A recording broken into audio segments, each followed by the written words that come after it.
আজকে আমার honours first ইয়ারের ইয়ার ফাইনাল এক্সামের লাস্ট এক্সামটা। গত 5টা এক্সাম দেওয়ার পরে আজকে ছিল আমার লাস্ট এক্সাম, আর এই লাস্ট এক্সামের ভিডিও নিয়েই আজকে আমি আপনাদের সাথে। আসসালামু আলাইকুম, আমি রুকসানা মিম। যেহেতু আজকে এক্সাম ছিল তাই আজকে আমি অনেক সকালে ঘুম থেকে উঠে পড়েছি।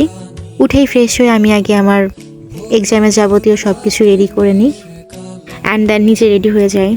বাই দ্য ওয়ে, আমার রেডি হতে কিন্তু একদম টাইম লাগে না। তো বাসা থেকে বের হয়ে আমি একটা ভ্যান নিয়ে নিই, কারণ আমাদের এখানে রিক্সার কোনো প্রচলন নাই, ভ্যান কিংবা অটো। আর আমার এক্সামটা হচ্ছে 1টা থেকে 5টা পর্যন্ত, পুরো 4 ঘন্টা। আর এই 4 ঘন্টা এক্সাম দিতে গিয়ে আমার প্রচুর ক্ষুধা লেগে যায়, আর আমি ক্ষুধা একদম সহ্য করতে পারি না। তাই প্রতিদিন একটা করে বিস্কিট রেখে দিই, এক্সাম দিই আর বিস্কিট খাই। আমি ভ্যানে করে স্টেশন পর্যন্ত আসি, তারপর স্টেশনের ওখান থেকে আমি একটা অটো নেই। আলমডাঙ্গা থেকে কুষ্টিয়াতে যাইতে বাস অটো দুইটাই ব্যবহার করা যায়, আমি বেশিরভাগ অটোতে যাওয়া আসা করি।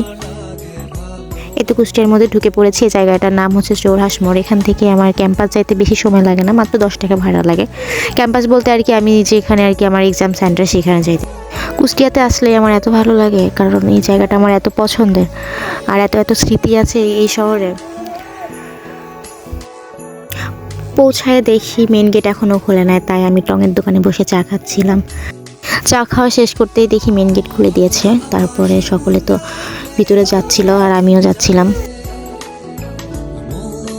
আর আজকে দিনটাতে আমার এত বেশি প্যারা হয়ে গেছে, কজ আমি 5টা এক্সাম যেই রুমগুলোতে দিয়েছিলাম সেই রুমে দেইনি, সিট প্ল্যান চেঞ্জ করেছিল আর কি, এর জন্য তো নতুন করে আবার রুম খুঁজতে হবে। তো যাই হোক, এর মাঝে হাঁটতে হাঁটতে আমার একটা বন্ধুর সাথে দেখা হয়েছে, আর আমি যেন ওকে হাত নাড়িয়ে নাড়িয়ে কী যেন কথা বলতেছিলাম ভুলে গেছি। তারপর সাথে কথা বলার পর আমি আমার রুম খুঁজে আমার সিটে বসে যাই।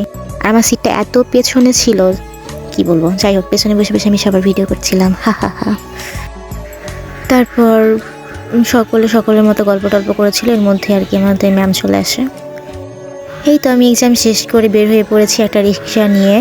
আমি একটু শপিংয়ের উদ্দেশ্যে যাচ্ছিলাম। তো আমি শপিংয়ে কোথায় গিয়েছিলাম, কী কী কিনলাম সেগুলো থাকতেছে নেক্সট ভিডিওতে। সকলে ভালো থাকবেন, সুস্থ থাকবেন, আল্লাহ হাফেজ।